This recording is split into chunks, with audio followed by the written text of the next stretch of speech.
Esse vídeo faz parte de uma série de aulas, de palavras, de mensagens sobre ansiedade. Se de repente você caiu aqui, é o primeiro vídeo, talvez o primeiro vídeo que você assista aqui no meu canal, ou se esse é o primeiro vídeo que você vai assistir dessa série, eu quero te recomendar voltar para o primeiro vídeo. Por isso eu fiz uma playlist, deixei o link aqui embaixo na descrição do vídeo e é muito importante que você assista essas aulas em ordem cronológica, sem pular nenhuma aula, para que você entenda esse assunto, porque nós estamos falando de algo muito sério, muito profundo, e que se você começar por essa aula, talvez você não entenda todo o contexto daquilo que nós estamos abordando. Então, por favor, se essa é a sua primeira aula, acesse o link da playlist e comece aí na ordem da aula 1 até aqui. Mas, se você já vem acompanhando todas as aulas, vamos ao nosso vídeo de hoje.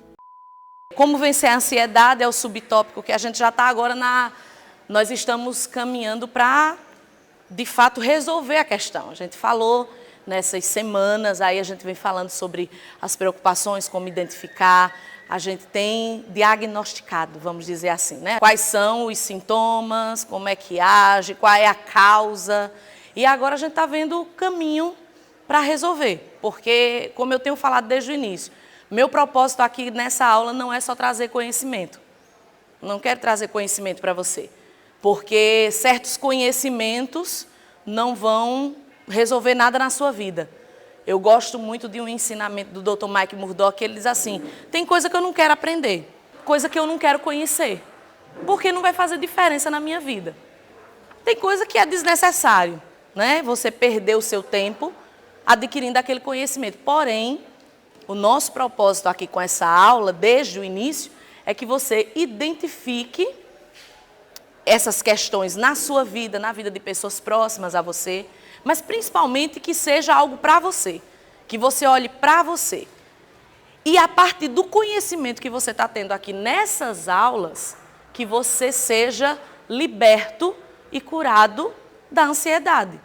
Para mim, pouco importa você só entender, conhecer e não resolver. O foco aqui é que a gente, até o final, a gente tenha todas as ferramentas para resolver esse problema. Primeiro, porque é um problema que atrapalha a vida de quem tem. E segundo, porque é um problema que pode ser resolvido, não é um impossível. Talvez a coisa que mais eu queira passar nessas aulas aqui é colocar na sua cabeça que ansiedade não é um problema impossível de resolver, nem um problema muito, meu Deus, é muito. Não, não é. Se você tiver posse do conhecimento que a gente está fornecendo, das ferramentas, e você se dispor a usá-las, você vai vencer. Então é isso, porque quando a gente coloca esse problema como algo muito grande, muito impossível, a gente não tem sequer forças para dar o primeiro passo, para resolver. Porque é tão difícil, tão impossível. Então eu não me vejo capaz para resolver. Mas o objetivo dessas lições é que você veja que, nesse quesito, todos nós somos iguais, estamos sujeitos a viver os mesmos problemas. Ninguém é de ferro e ninguém também é Maria Mole. A gente é gente, né? É ser humano que tem falhas, que tem dificuldades, que tem problemas como qualquer pessoa. Porém, nós precisamos tomar certas atitudes para mudar a nossa história, mudar a nossa vida. Então, como vencer a ansiedade? É continuação da aula passada. Na aula anterior nós vimos aí quatro caminhos. Eu até falei aqui que a gente pode dizer que nós estamos vendo os passos para essa cura, os caminhos para essa cura, ou as pílulas que nós precisamos tomar para que essa cura se processe, para que essa cura aconteça. A primeira delas, né, de hoje, da nossa aula, o passo que nós vamos ler hoje é: corra para Deus. Olhe a forma como cada salmo é iniciado. Salmos, eles são orações, canções em forma de oração, em forma de clamor. Olhe só como começa o Salmo 18. Eu te amo, ó Senhor, minha força. Eu quero chamar a atenção de vocês para as palavras-chaves desses salmos, todos eles. Preste atenção, porque a gente acha que Deus é aquele que vai socorrer quando eu tiver com um problema físico, quando eu estiver doente, ou quando eu estiver fugindo dos inimigos reais. E a gente não entende que a Bíblia é atual e ela está falando de questões da alma, de angústias da alma. E eu gosto muito dos Salmos, e Davi ele sabia muito bem separar o que era uma questão visível, física, o que era uma questão espiritual e o que era uma questão emocional, da alma. Aí veja, Salmo 18, que é um salmo de Davi. O Senhor é a minha rocha e a minha fortaleza, e o meu libertador. O meu Deus é o meu rochedo, em quem eu me refugio. Vamos às palavras. Olha o que é que ele diz que Deus é. Força, ele diz, ele é a minha força, minha rocha, minha fortaleza, meu libertador, meu Deus, meu rochedo, em quem eu me refugio. O que é um lugar de refúgio? É um lugar onde eu posso me esconder de algo que está me perseguindo, de algo que está me afligindo. É um lugar seguro, é um lugar de proteção. Aí siga, mais palavras. Aí ele diz que ele clama ao Senhor e ele vai ser salvo dos inimigos. Que inimigos são esses? Será que ele está falando só de inimigos físicos? Será que Deus é aquele que livra só de inimigos que estão nos perseguindo fisicamente? Ou os inimigos que nós temos que combater todos os dias conosco, internamente? Como disse Paulo, eu vejo nos meus membros duas forças combatendo. Que inimigo é esse? Então veja, ele está dizendo que ele clama o Senhor porque ele vai ser salvo dos seus inimigos. As cordas de morte me enredaram. Aí o 5 diz, as cordas do Seol me envolveram. Ele está dizendo o seguinte, eu estou sentindo como se amarras do inferno, de morte. Até que ponto ele estava sentindo angústia? Que tipo de angústia era essa? Ele diz, cordéis ou cordas ou laços de morte, do Seol. Ele está falando de sepultura, lugar que não tem mais jeito. Ele disse, eu estou sendo envolvido com isso. A angústia é uma angústia de morte. Aí ele diz, torrentes de destruição me surpreenderam, laços da morte me alcançaram. Gente, o que é isso? De forma prática, angústia profunda. O que mais? Depressão, o que mais? Desespero, ansiedade. Nada mais é do que ansiedade. Ele está dizendo, é angústia profunda. Aí ele segue dizendo, na minha aflição, eu clamei ao Senhor, eu gritei por socorro ao meu Deus, e do seu templo ele ouviu minha voz, e o meu grito chegou à sua presença. Ele disse que quando ele estava vivendo esse problema, ele gritou. Mas ele gritou para quem? Esse é o ponto. Ele gritou, ele disse, eu gritei alto, e eu clamei ao Senhor.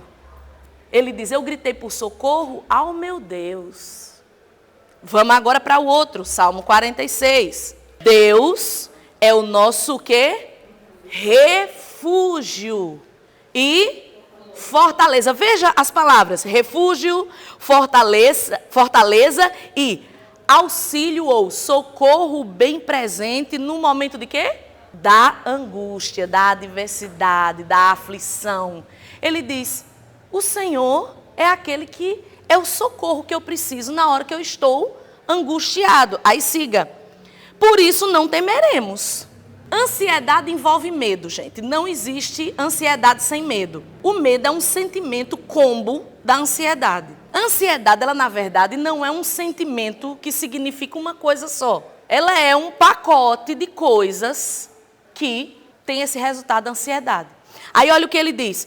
Ainda que a terra trema, ou seja, ainda que tudo vire de perna para o ar. Versículo 4. Há um rio cujos canais alegram a cidade de Deus, o santo lugar onde habita o Altíssimo. Deus está nela. Aí ele completa, eu não serei abalado.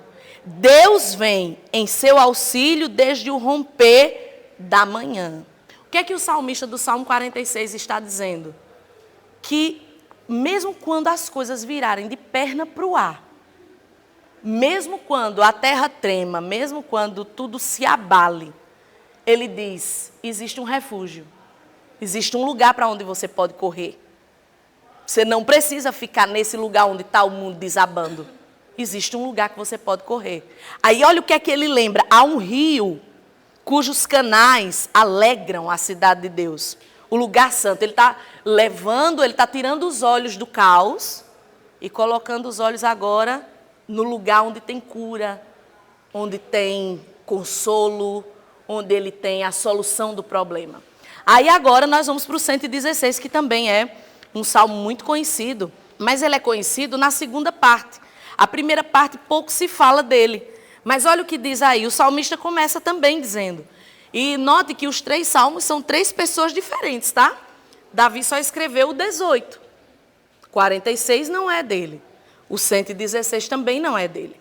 Então nós estamos vendo 3 pessoas falando as mesmas coisas, quando a questão é aflição, angústia, ansiedade. Eles estão mostrando para nós o mesmo caminho. Aí olha só, ele começa, é interessante que parece que eles combinaram a forma de começar. Eu amo o Senhor porque Ele me ouviu. Ele diz, eu amo o Senhor, por quê? Porque quando eu clamo, Ele ouve. Amo o Senhor porque Ele me ouviu. Quando eu fiz a minha súplica, Ele inclinou os seus ouvidos para mim e eu o invocarei durante toda a minha vida. Olha o termo que ele usa, igualzinho Davi usou. As cordas de morte me envolveram, as angústias do Seol vieram sobre mim. Aflição e tristeza fizeram o quê? Me dominaram. O que é isso? Ansiedade. O que é uma crise de ansiedade? Ele está dizendo, aflição e tristeza me dominaram, angústias do Seol. Essa palavra Seol, como eu já expliquei aí, questão de sepultura, lugar de morte, profundezas. A angústia das profundezas, a angústia da morte me dominaram. Aí ele diz, então clamei pelo nome do Senhor, livra-me, Senhor. O Senhor é misericordioso e justo, o nosso Deus é compassivo. O Senhor protege os simples. Quando eu já estava sem forças, Ele fez o quê? Ele me salvou. Aí vem um ponto aqui que é fantástico. Versículo 7, ele diz assim, retorne ao seu descanso, ó minha alma, porque o Senhor tem sido bom para você. Veja como a palavra de Deus faz essa separação. Corpo, alma, espírito. Ele não diz, o meu espírito volte, fique calmo, o meu corpo fique calmo. Ele diz, minha alma, agora que você já clamou ao Senhor, agora que você já jogou a tua angústia, a tua ansiedade nos pés do Senhor, volte ao seu descanso. Fique calmo, se acalme. Onde é que está a ansiedade? Na alma. Na alma. Não é no espírito, é na alma. Porque parece que é uma coisa nova. Sabe o que é novo? É a epidemia. Novo é a epidemia de ansiedade. O que é novo é todo mundo dizer que está ansioso. Isso é novo. Isso é novo. Todo mundo dizer, eu tenho crise, isso é novo. Isso é novo. Agora a ansiedade, não. E nós já estamos, durante todas essas aulas, a gente vê de onde vem essa epidemia. Qual é a razão? A gente está vendo de onde vem. Uma série de coisas. Você quer ver uma coisa? Por que tanto problema neurológico? Por que tanto problema psicológico? Por que tanto problema emocional? Por que tanto? Por conta os próprios médicos já bateram o martelo acerca disso. Informação demais. É vídeo demais, áudio demais, música demais, tudo demais. O povo está na internet 24 horas por dia. E isso só faz a pessoa adoecer. Porque não está na internet vendo coisa boa. Converse com o ansioso e veja qual é a programação dele diária. O que é que ele faz durante o dia? Você vai descobrir qual é a razão da ansiedade. Porque eu duvido que uma pessoa que está vivendo isso, se ela estivesse enchendo a mente dela com coisas boas, ela estaria assim. Eu duvido. Eu duvido. Então é explicável de onde vem tudo isso. Claro, você tá nutrindo. Agora, passar por momentos de ansiedade, isso é normal aqui, ele dizendo. Ele diz, eu passei e ele diz, calma. Volte ao seu descanso, porque o Senhor tem lhe feito bem. Ele está trazendo aqui à memória já coisas boas. Ele está começando a olhar aquilo que a gente falou até semana passada sobre gratidão. Está começando a olhar o que Deus já fez. Tirou os olhos da angústia de morte, das cordas de morte. Aí siga comigo. Pois tu me livraste da morte, e livraste os meus olhos das lágrimas, e os meus pés de tropeçar, para que eu pudesse andar diante do Senhor na terra dos viventes. O versículo 10 é muito interessante, porque ele diz assim: eu criei, ainda que eu tenha dito, estou muito aflito. É muito interessante esse versículo. Porque ele diz o seguinte, que no momento da angústia, ele creu. Ele disse, mesmo na minha aflição, mesmo eu dizendo, eu estou angustiado, eu estou aflito, mas eu criei que o Senhor está comigo. Então veja bem, todos esses textos que nós lemos aí, são a base para o que a gente vai falar agora. Então vamos começar? Começa com uma pergunta, o que você costuma fazer? Eu quero que você faça essa pergunta para você. O que você costuma fazer quando a ansiedade toma conta do seu coração? A quem você recorre? Quando você está ansioso, quando um problema vem, para onde você está correndo? A quem você está buscando? De quem você espera a ajuda? Os salmistas nos mostram que a oração é o passo mais importante para a cura da ansiedade. Existem vários passos, vários caminhos. Mas o que nós vimos aí nesses textos é que o primeiro, talvez o passo mais importante, é a oração. É gritar, clamar, se jogar aos pés do Senhor. Aí siga comigo. Quando as tristezas e as angústias tomarem conta do nosso coração, é para Deus que nós devemos correr. Por quê? Por quê? Ele é o nosso alto refúgio, o nosso rochedo, nosso lugar forte, nosso escudo. Mas Ele é também nosso libertador e a nossa força. Nele nós encontramos o quê? Alívio, consolo e resposta. Eu volto a dizer, não adianta falar isso para quem não tem comunhão com Deus. Não adianta falar isso para quem não entregou sua vida a Jesus, porque a primeira coisa que a pessoa precisa fazer é entregar a vida a Jesus.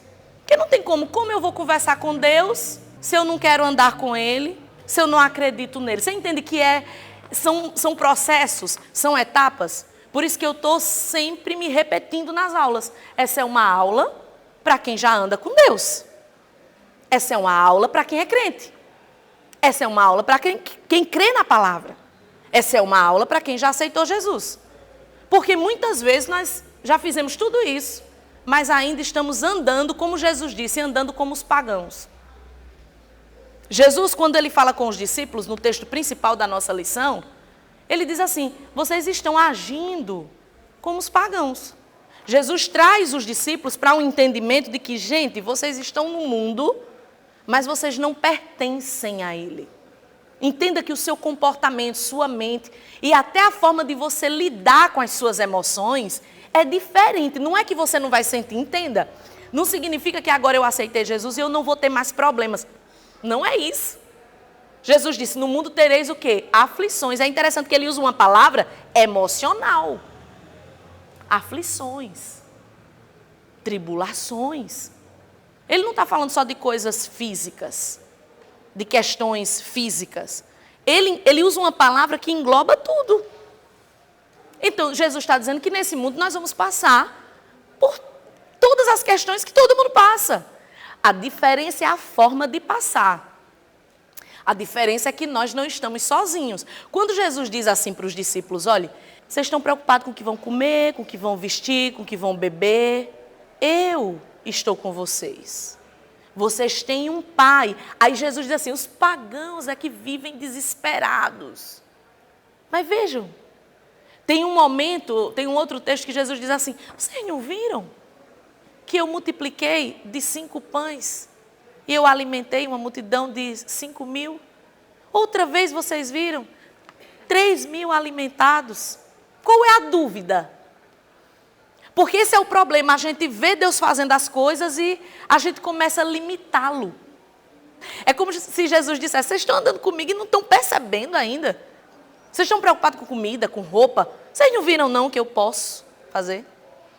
Por que vocês se preocupam com isso? Então, trazendo para a nossa questão aqui da ansiedade, Jesus ele está nos chamando para a gente abrir os olhos, assim, acordar e ver que sentir ansiedade, sentir angústia, viver esse momento até passar por um momento de crise e tal.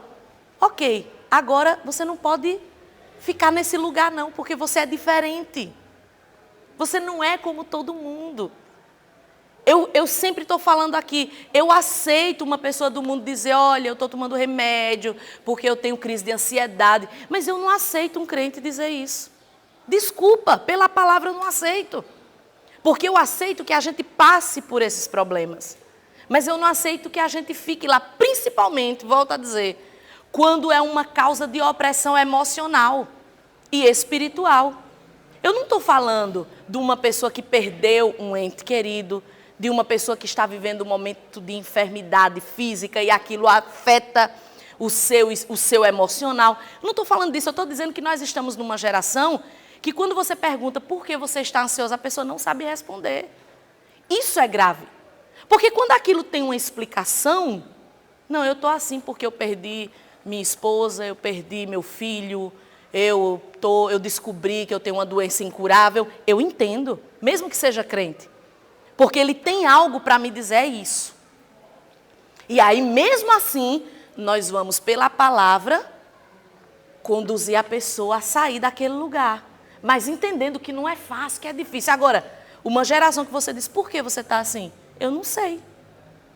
E eu vou dizer que isso é normal? Não, não é. Não é, biblicamente não é. Então, essa é a questão. E aí fica ali, naquele limbo entre espiritual e emocional. Porque quando chega nesse ponto, o que é que acontece? Satanás está usando os problemas e as aflições para oprimir. O que eu quero que você entenda é que o diabo usa essa coisa chamada ansiedade para afligir as pessoas. Porque ele começa a colocar pensamentos na mente das pessoas, começa a colocar crises de identidade, de propósito. Tudo isso é o quê? O diabo que começa a trabalhar através de questões emocionais, questões da mente. Porque quando a gente diz o diabo, as pessoas acham que o diabo vai entrar na pessoa. O maior trabalho do diabo é por fora.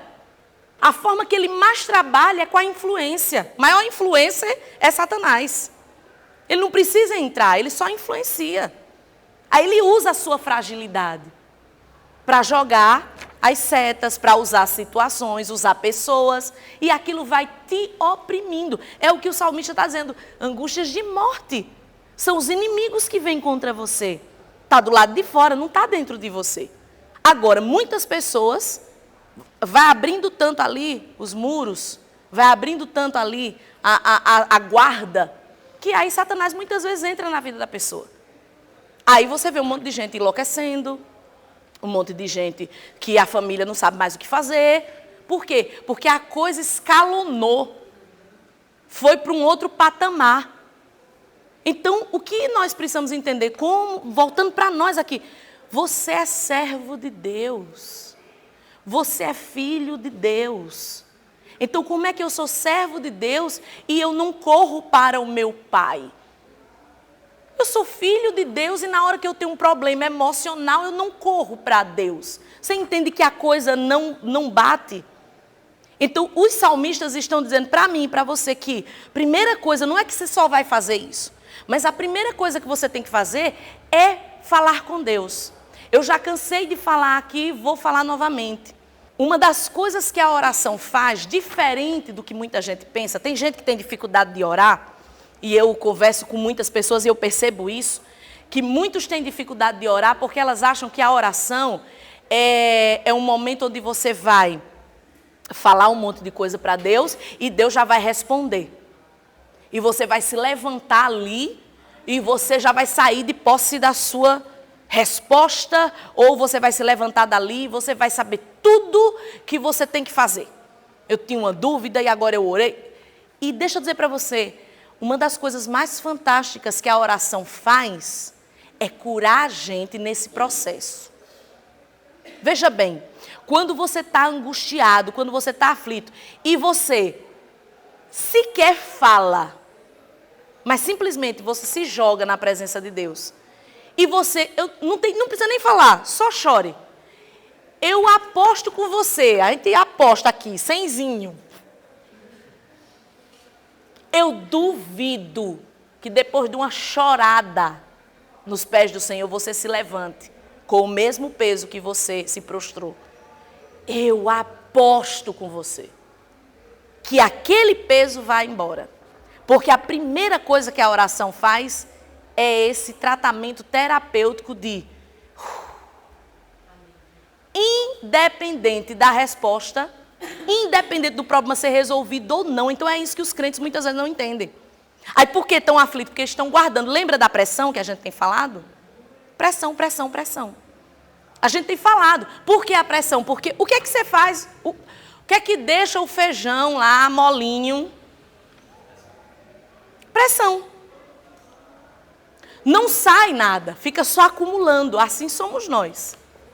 Só acumulando as dores e os problemas. A partir do momento que você fala, a cura começa a se processar.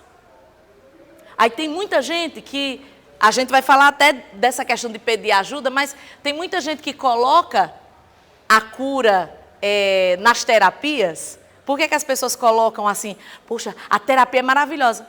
Pelo simples fato de falar. Se você fizesse isso na oração, você ia ver que o princípio é o mesmo. Por que as pessoas vão, vou lá para o terapeuta e eu saio tão melhor? Por quê? Porque você falou. Eu não estou dizendo que você não tem, entenda, eu estou dizendo que o primeiro princípio é esse desabafar. Primeira coisa para você ser curado de ansiedade é você falar, botar para fora, chorar. Só que o primeiro ponto de hoje da lição é chorar para quem? Para Deus. Primeiro você vai para Ele. Primeiro você diz para Ele, Senhor, eu não aguento mais. Eu estou sentindo isso. Ser sincero, o problema é que as pessoas não são sinceras.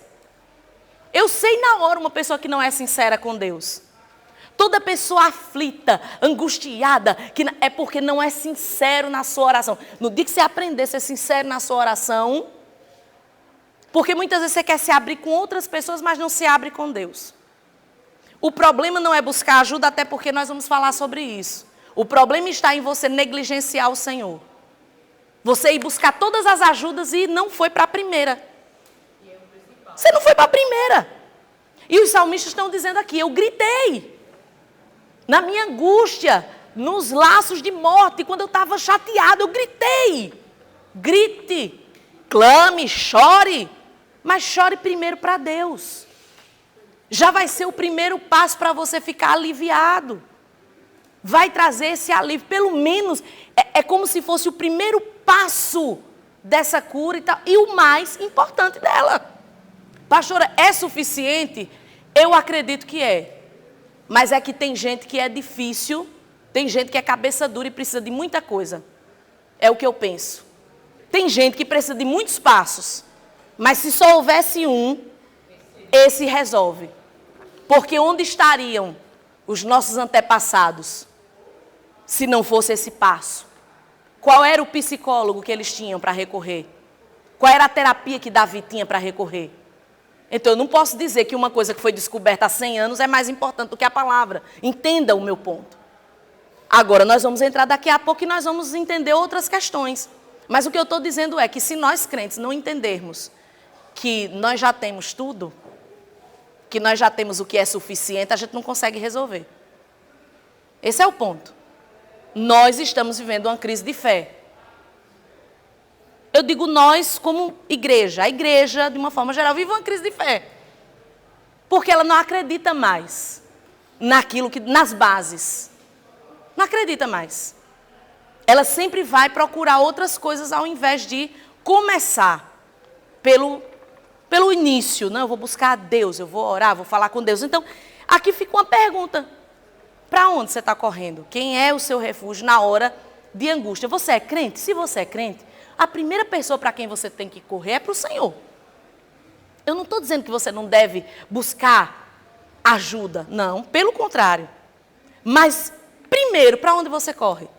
O que a Bíblia nos mostra é que os homens de Deus e mulheres de Deus vitoriosos, eles não tinham dúvidas para onde correr. Eles sabiam exatamente para onde correr. Eles tinham exatamente o lugar. Eu sei exatamente para onde eu vou. E eu vou para Deus. Eu sei a quem eu posso clamar. Eu sei a quem eu tenho. A gente precisa recuperar isso. Está faltando isso na gente, porque as pessoas hoje são assim. Se não tiver tal pessoa perto de mim, meu Deus, eu não sei o que fazer. Eu preciso que meu amigo me dê uma direção. Eu preciso. Aí você pergunta, falou com Deus? Não. Eu preciso de uma direção. Orou? Não. É esse tipo de crise que nós temos. É a crise da falta de comunhão, oração, de falar com Deus, de abrir o coração. De dizer até coisas que, olha Deus, eu não estou bem, eu não tô conseguindo te adorar, eu estou sem fé, me ajuda. Eu acho muito interessante, num dos momentos ali de Jesus com os discípulos, com o povo, e há uma frase muito interessante de um dos discípulos que ele diz assim, Senhor, aumenta-nos a fé. Quando Jesus faz a pergunta, você crê que eu posso fazer tal coisa, que eu posso curar? Ele poderia só dizer, não, eu creio. Mas ele foi tão sincero, ele disse, Senhor, aumenta-nos a fé. Porque tem coisa que realmente a gente diz, eu não sei se é possível. Mas até nisso você tem que ser sincero com Deus. E veja que Jesus não reprova aquela... Assim, porque o que ele está dizendo, aumenta-nos a fé? Ele está dizendo, não sei. É igual o profeta. O profeta Ezequiel no Vale de Ossos Secos. Mesma coisa. Você crê que eu posso ressuscitar? O cara fica numa saia justa. Aí ele não diz, creio, Senhor, amém, aleluia, vai. Ele super sincero. Eu não sei. O Senhor sabe. Deus gosta disso. Olha, tem uma coisa que eu tenho aprendido na minha caminhada. Deus gosta de gente sincera. Porque Deus ama a verdade no íntimo. Então, quando você diz assim, Senhor, eu estou sem fé, e você diz isso para Ele, isso agrada a Ele. Porque o fato de você estar dizendo para Ele já demonstra que você quer resolver aquela questão. Você diz, Senhor, eu estou fraco. Eu não consigo, me ajuda. Deus ama isso. Porque você está recorrendo a Ele, mesmo quando você diz, eu não tenho fé, como Ele disse assim, ainda que eu tivesse muito aflito, mas eu criei. Eu criei, ainda que eu tivesse aflito. Isso agrada a Deus. Quantas vezes eu já tive minhas DR com Deus? Quantas vezes? Eu não acho que o Senhor vai fazer nada disso. E eu não acredito em nada disso. E eu saio dali diferente. Eu saio dali, aí me perdoe. Eu sou uma porcaria mesmo. E a bipolaridade espiritual, a bipolaridade espiritual, né? O humor, a mudança de humor. Né? Gente, isso é maravilhoso, porque o problema, sabe qual é o problema? A gente fala com os outros, mas não fala com Deus. Aí a gente muitas vezes expõe nossas intimidades para um amigo, para um colega, para uma pessoa do trabalho, que não tem nem competência para nos ajudar, ao invés da gente contar para Deus nossas dores. Conte. Porque tem gente que diz, eu não vou orar porque eu não estou em condições de orar. Por quê? Porque a pessoa acha que a oração é, Senhor maravilhoso, o Senhor é lindo, fofo. Enquanto você pensar que oração é isso, só isso, acabou. Porque tem hora que a oração é, arranca a cabeça do inimigo, pega a espada, não deixa nem... Tem uma oração de Davi que eu digo, meu Deus. Ele diz, mata os filhos que não deixe nenhum neto, nenhum... Eu digo, meu pai. Aí depois ele, mas Senhor, me perdoa.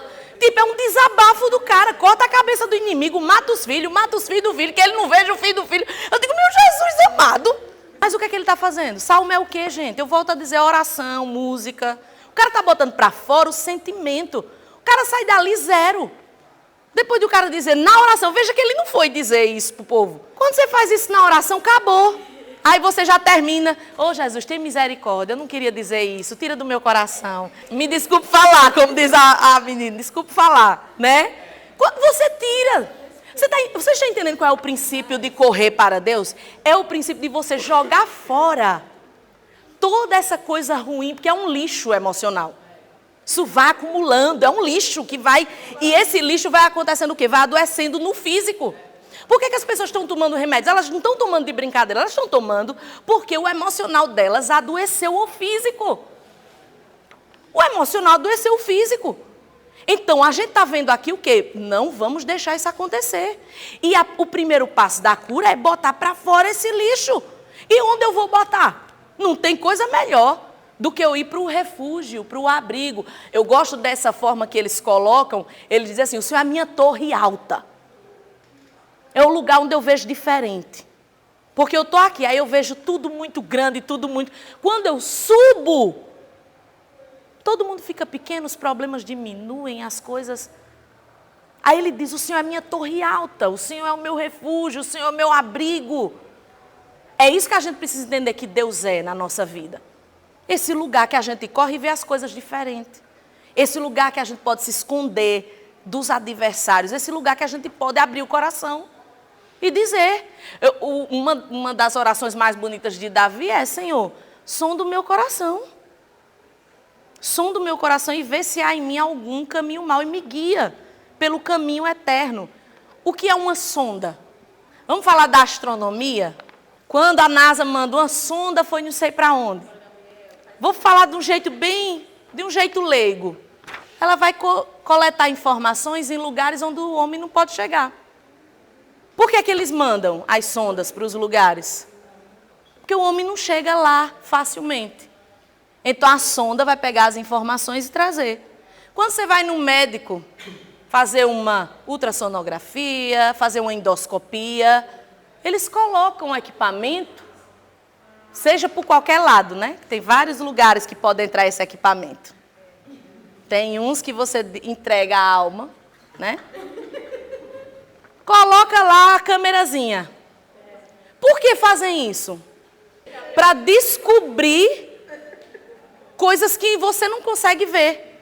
O próprio médico a olho nu não consegue ver, então ele precisa sondar. Ele precisa entrar no seu interior físico. Aí fica a câmerazinha passeando. Olha, ele comeu hambúrguer. Eita, olha, tá com prisão de ventre porque não está bebendo água. Aí começa lá, sondar. É uma pesquisa. Aí olha o que é que Davi está dizendo. Senhor, faça esse trabalho no meu interior, no meu coração, nas minhas emoções. E ele está dizendo, veja se tem alguma coisa dentro de mim que está errado. Sentimentos, pensamentos, intenções. Aí ele diz, veja se tem algum caminho mau. Por quê? Porque tem coisa que a gente não consegue perceber. Eu digo, pastoreando, nesses 20 anos pastoreando, uma coisa que eu percebo tem muita gente que faz o errado sem saber o que está fazendo. Porque na cabeça da pessoa, a pessoa está fazendo certo. Porque ela não consegue perceber o interior dela, ou ela não consegue perceber a gravidade das coisas. Muita gente erra porque não sabe que está errando. Erra sem intenção. Aí a oração de Davi, Senhor, veja, olha se tem alguma coisa que eu estou pensando, que eu estou sentindo, que é mal. E me guia pelo caminho certo. Então, veja bem, até isso na oração é resolvido. Até isso se resolve na oração. Senhor, veja, me ajuda a ver, me ajuda a mudar de vida, melhorar. Eu quero errar menos, ou eu não quero mais errar, me ajuda. Até isso é na oração que você resolve.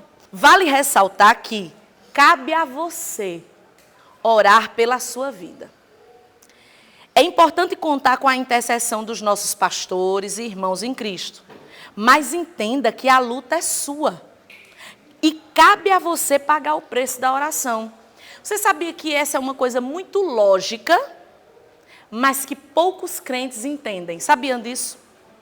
Porque na cabeça de muitos crentes, e eu vou falar de crentes, mas isso o povo do mundo também, porque é daqueles que diz, ora por mim, mas não vem na igreja. Meu Deus, se eu pedir aqui para cada um contar, você tem um amigo, um parente, um irmão, ora lá por mim, vamos comigo para a igreja? Não, ora lá por mim. Ora lá por mim. Ok, eu aceito o mundo ser assim. Mas você sabia que muitas vezes no nosso meio, nós como igreja, nós estamos agindo desse mesmo jeito. A gente diz assim, Liliane, ore por mim. Alexia, ore por mim. Aí assim, todo mundo, vamos orar por você. Mas a minha pergunta é, você está orando por você? Ou eu estou pedindo para você levar a minha carga e eu ficar de boa? Isso vale para qualquer situação na sua vida. Mas principalmente quando se trata de questões emocionais, essa é a tua cruz. Essa é a tua carga. E quem tem que dar o primeiro passo para se livrar dela é você. É você quem tem que orar. Aí vem a palavra de Deus, por isso que eu amo.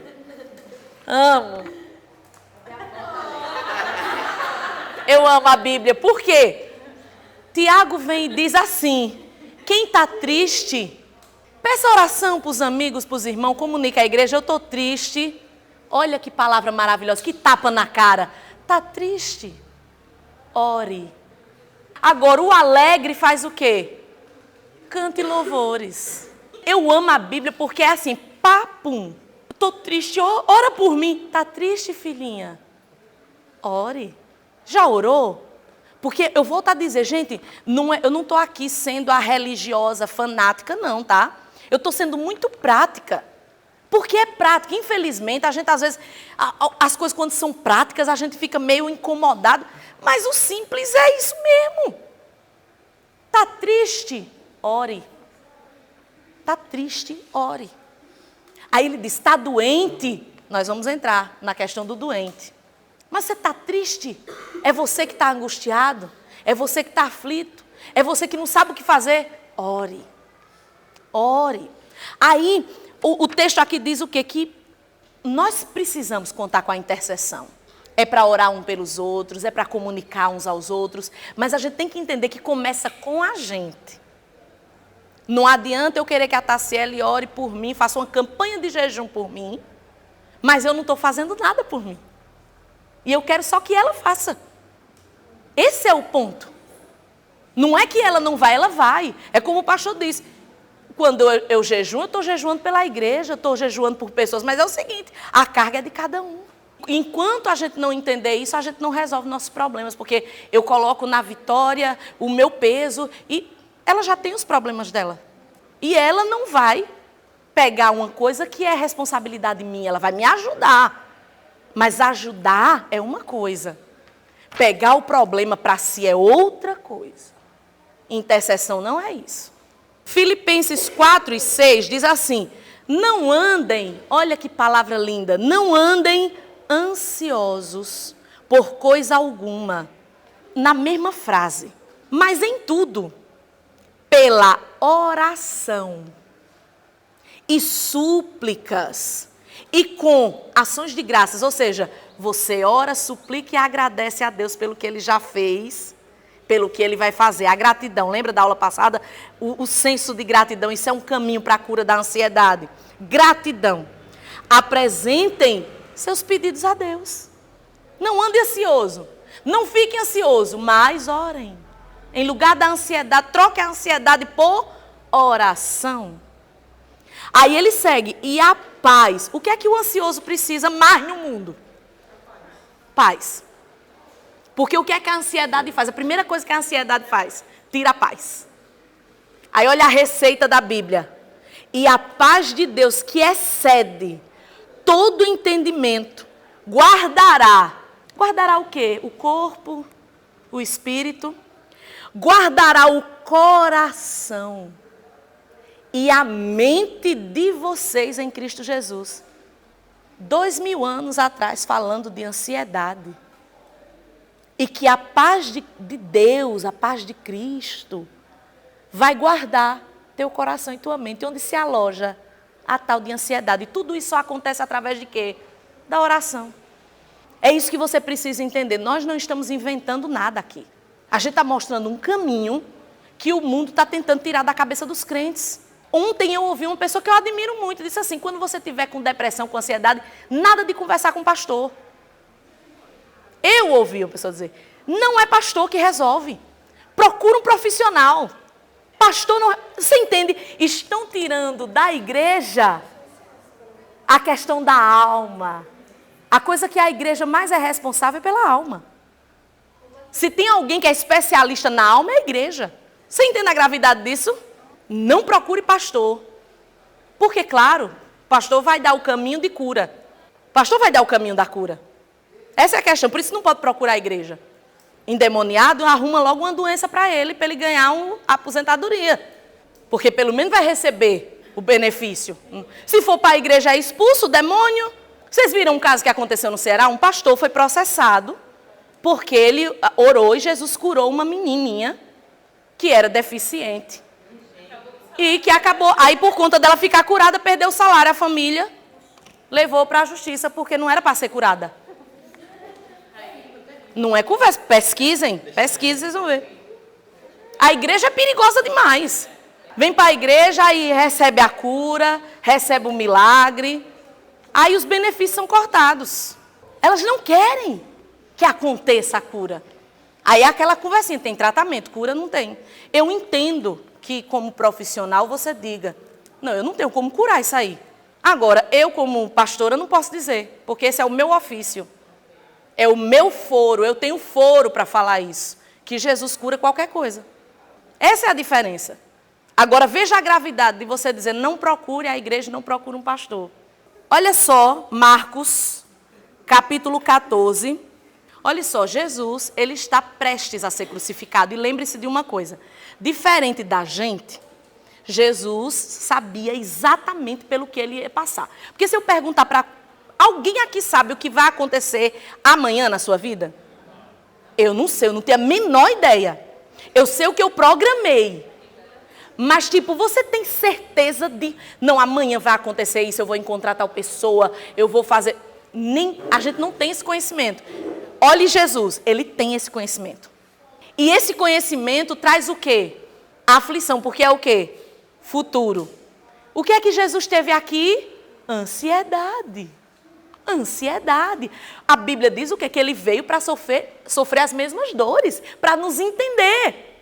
Ele, no ponto, na marca do gol, aí Deus diz, vai vir mais uma coisa, ansiedade. Aí olha o que ele diz, a minha alma está profundamente triste, numa tristeza mortal. Eu vi uma tradução essa semana, fazendo esse estudo, eu pego várias traduções. Tem uma tradução que é fantástica, que é uma bem próxima ao original, que Jesus diz, eu estou angustiado até a morte. Eu sinto dores na minha alma, como se fosse dor da morte. Quem está dizendo é Jesus. Quem está dizendo é Jesus. Só que ele está dizendo para quem? O que eu acho mais lindo nesse texto é que o texto começa dizendo assim, então foram para um lugar chamado Getsêmani e Jesus disse aos seus discípulos, sentem-se aqui enquanto eu vou orar. Você entende qual é a questão aqui? Jesus diz, eu estou angustiado até a morte.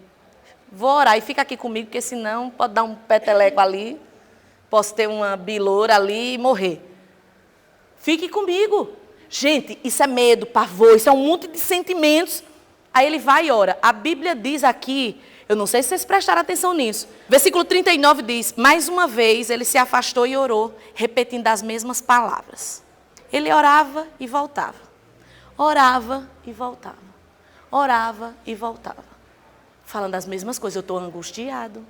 Me ajuda. Afasta de mim esse cálice. Bababá. Voltando pela terceira vez, disse, vocês ainda dormem e descansam? Basta, chegou a hora. Vou resumir para vocês. Terceira vez, estou pronto. Você entende a profundidade disso? O homem começa dizendo, estou angustiado até a morte. Aí ele ora uma, ora duas. Deus falou com ele na oração? Só se foi com vocês, porque na minha Bíblia, Deus está caladinho. Deus fica calado. Tem um ponto assim que há um... Deus fica só olhando. E Jesus, pai. Nada. Nada. Teve resposta nenhuma. Mas a oração fez o quê? Lembra do que eu falei? É isso que a gente precisa entender o que é a oração. Deus vai falar comigo na oração? Nem sempre. Às vezes a oração é só para te fortalecer. É para você aprender, ser adulto, ser maduro na fé e fazer como Jesus. Basta, tá? Chegou a hora. Você vê que Jesus não vai fraco. Os caras chegam e Jesus não se esconde. Estou angustiado até a morte. Tá bom, sou eu mesmo. Você entende? Olha a postura do início e depois da oração. Eu não posso dizer que isso é alguma coisa que está na nossa cara.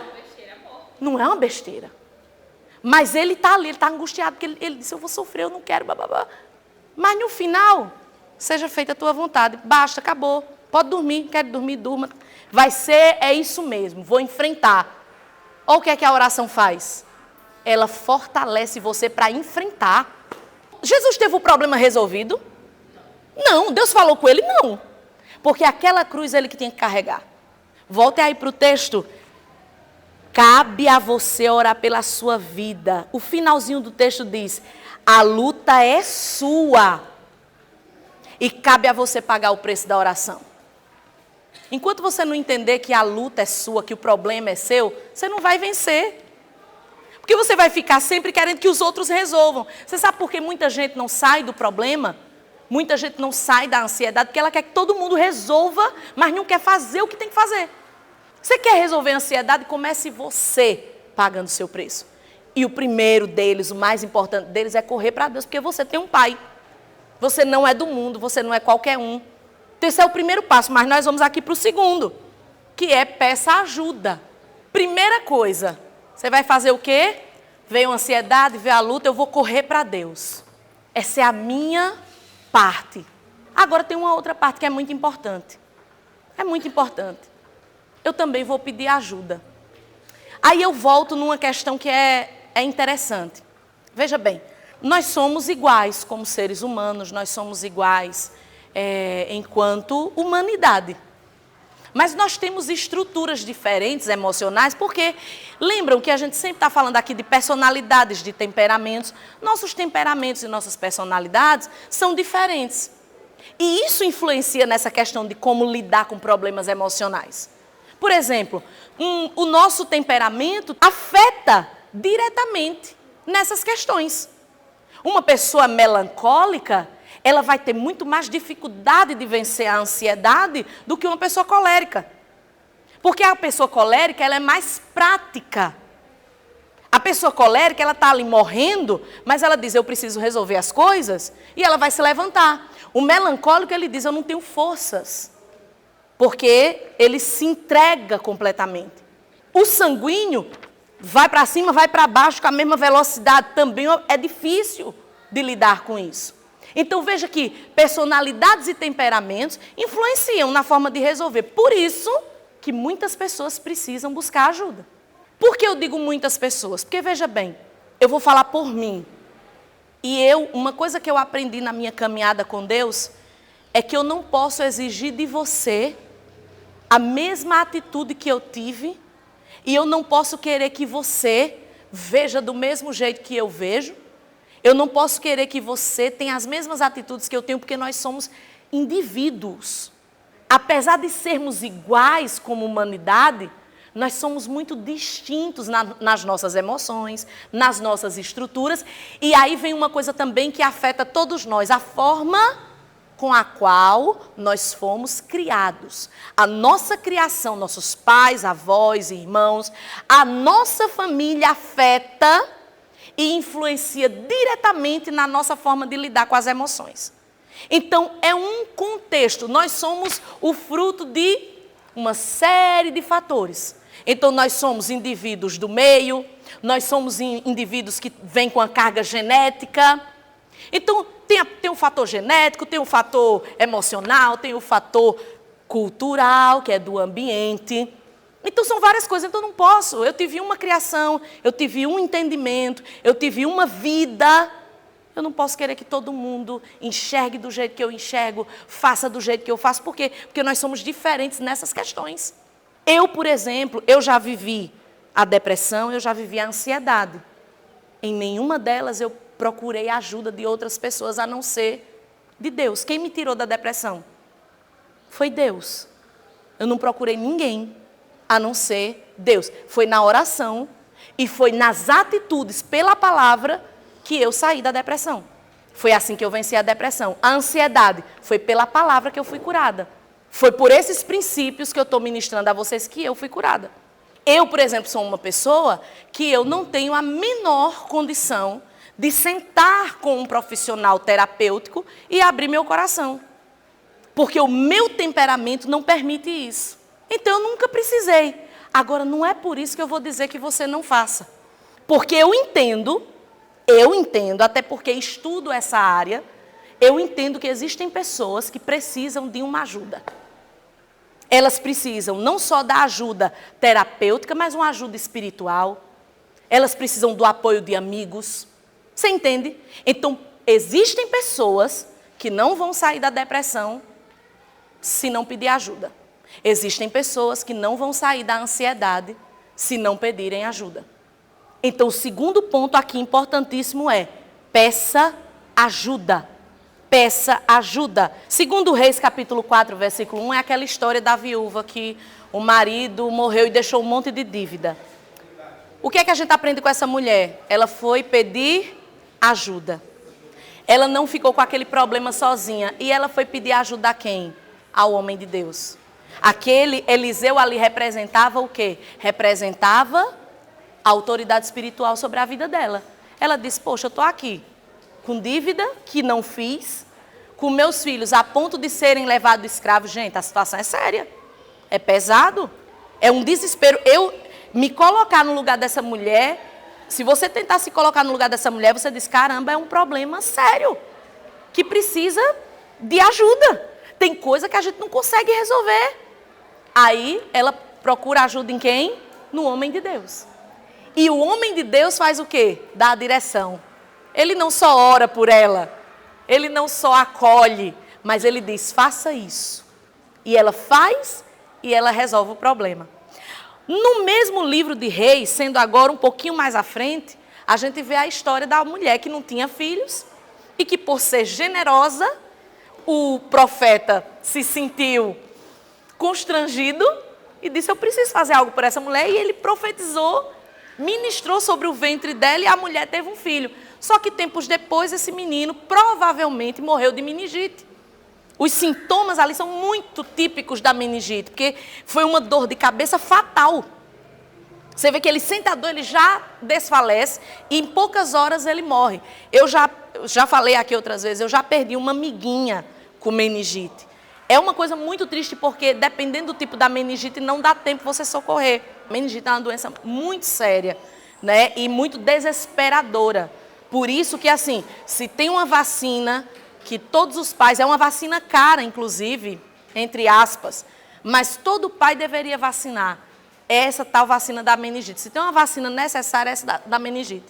Porque é uma coisa terrível que você não tem como agir muito. Só um milagre, porque é muito rápido. Essa minha coleguinha, nós éramos pequenas, ela era família da igreja onde eu congregava, e ela sentiu a dor de cabeça e ela já caiu. É muito terrível. Esse menininho provavelmente foi isso. Porque ele grita: ai, minha cabeça, pá. A mulher ficou desesperada. Só que para onde ela vai? Ela vai atrás do profeta. Interessante, vem o outro, né? O auxiliar do profeta, pergunta a ela como é que ela está. Ela diz: não, está tudo bem. A lição dessa mulher para nós não é para todo mundo que você deve abrir seu coração. Nós estamos falando de ajuda. Cuidado, porque às vezes você está contando seus problemas e você vai acabar piorando ao invés de resolver, porque você conta para a pessoa errada.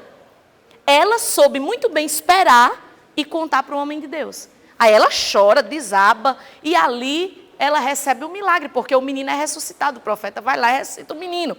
O outro texto de Provérbios diz o seguinte, que a nação que não tem conselho, ela cai. Que o problema de uma nação destruída é a falta de conselho. E não é de qualquer conselho, é de conselho sábio. Você imagina, cada um diz uma coisa e diz errado.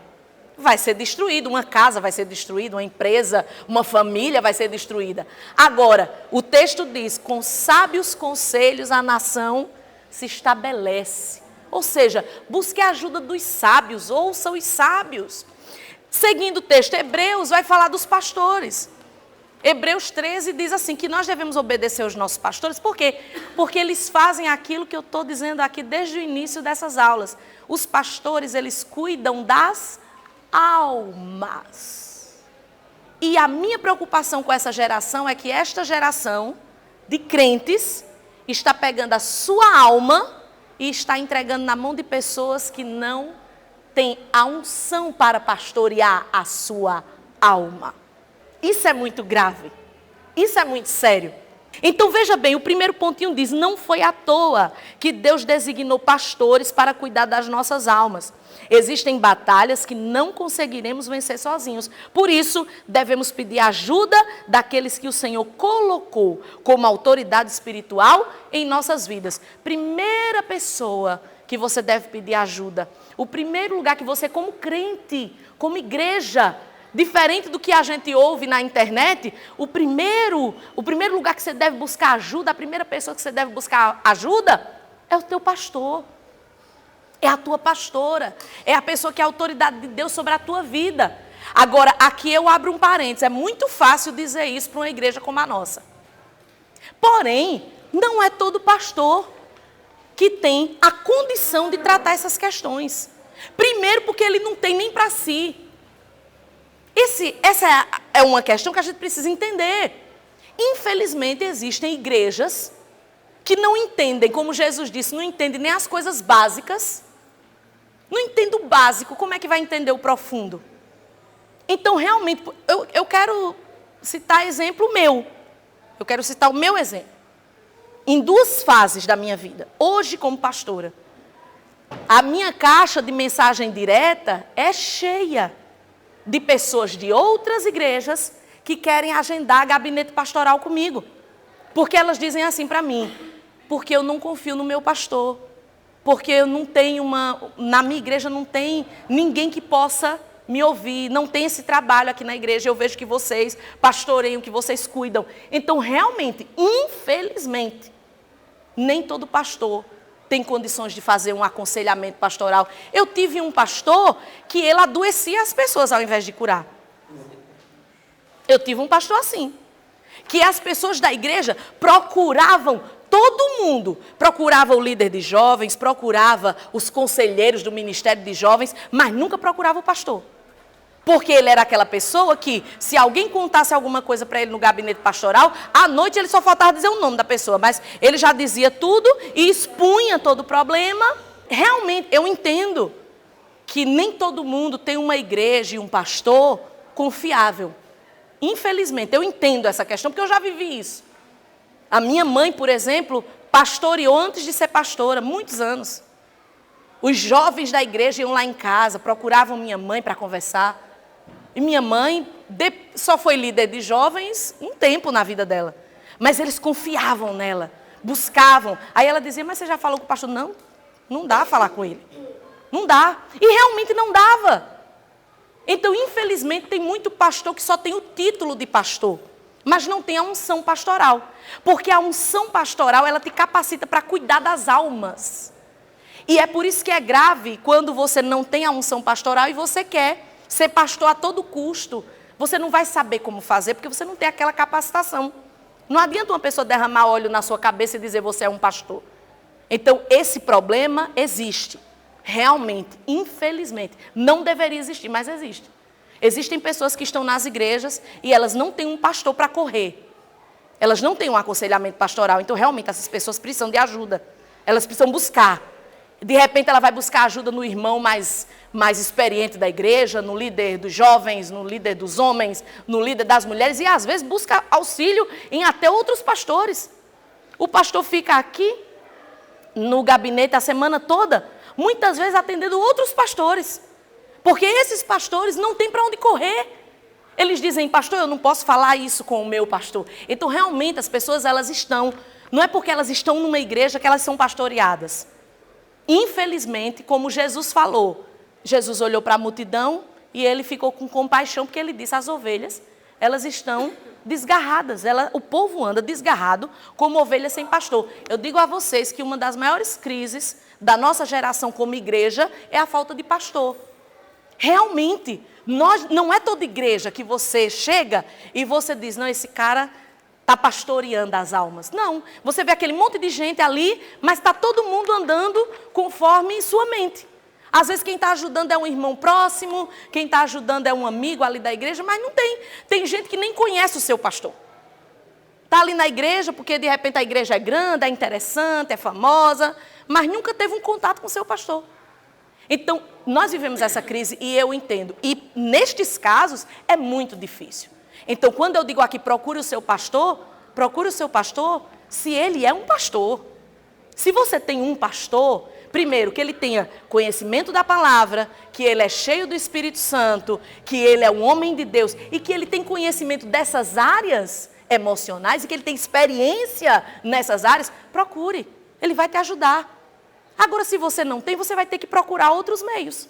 Você vai ter que pedir ajuda a outras pessoas em outros lugares. Eu fico muito sentida quando eu recebo mensagens assim, porque eu não tenho como atender, eu não tenho. Eu não tenho tempo, porque eu não tenho tempo nem para as minhas ovelhas. Eu estou naquele choro, como é que eu vou tirar daqui para... Eu não posso, e eu fico muito triste. Porque eu digo, é triste você não ter para onde correr. Então é muito importante se você tem, e nós aqui temos, vocês têm.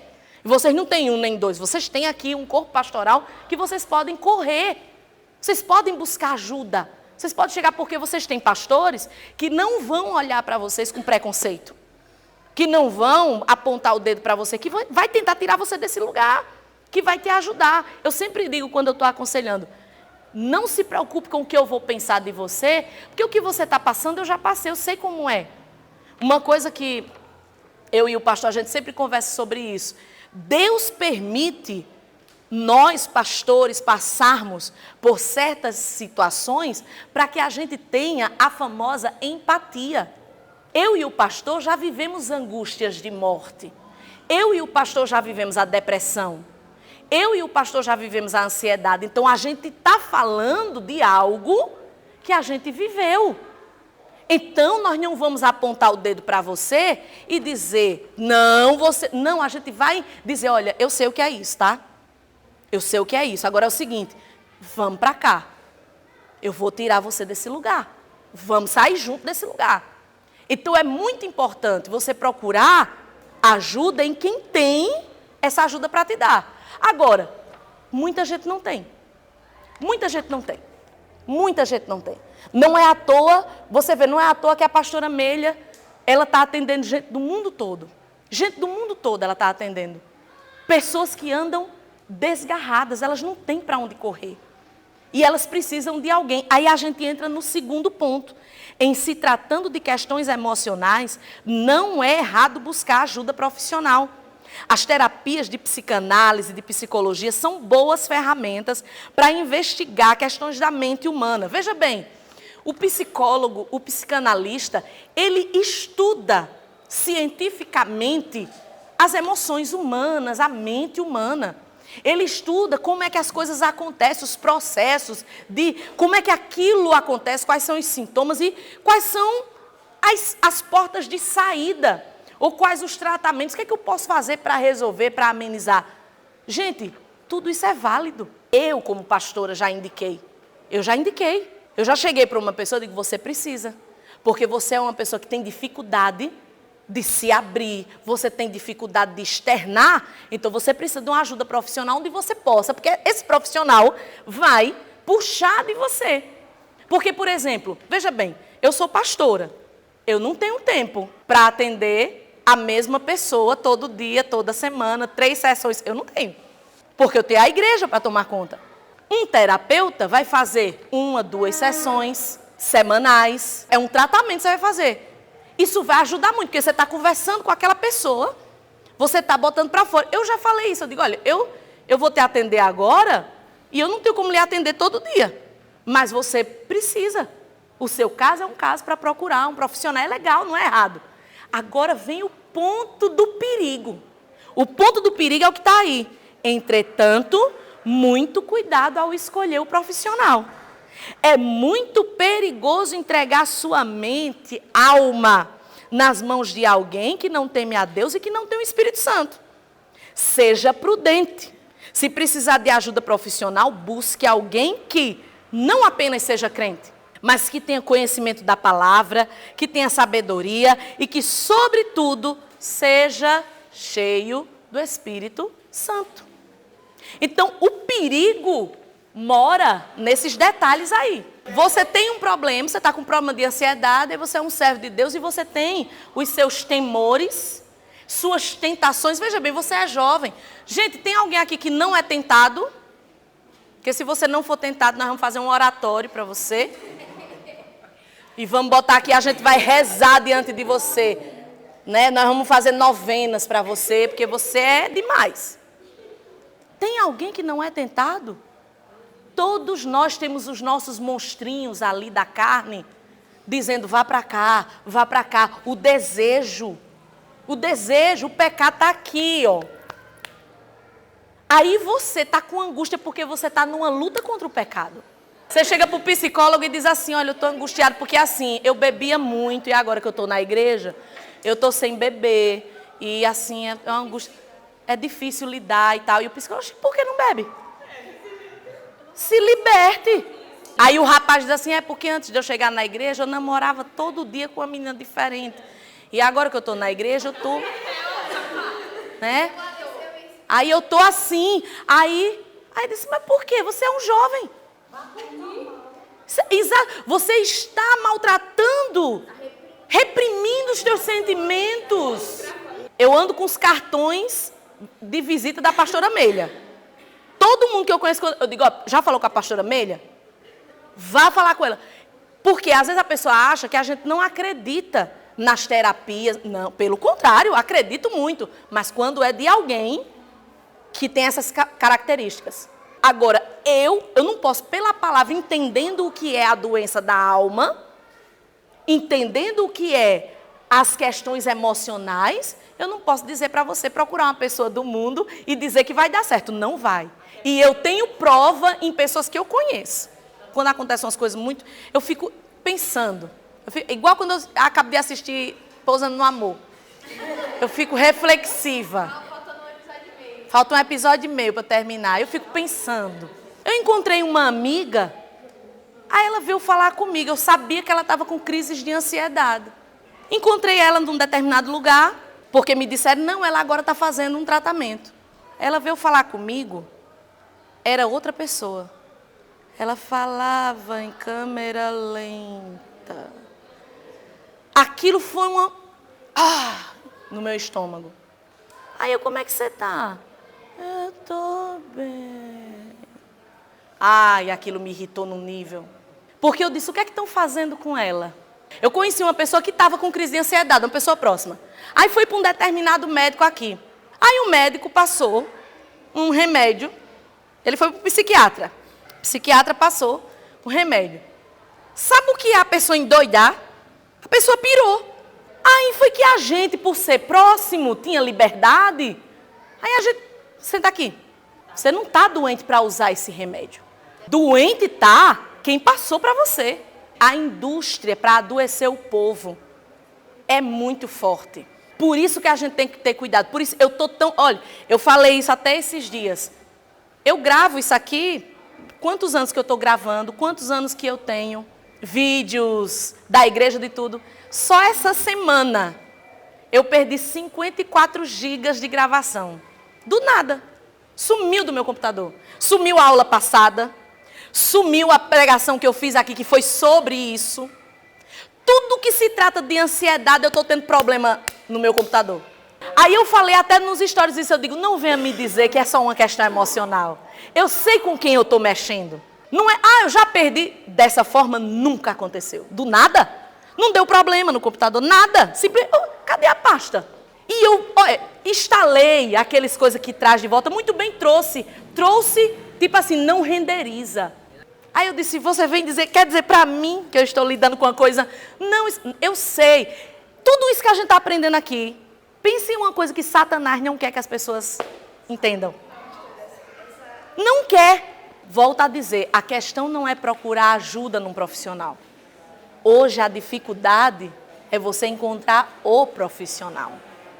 Então, graças a Deus, que muitos servos de Deus estão entrando nessa área.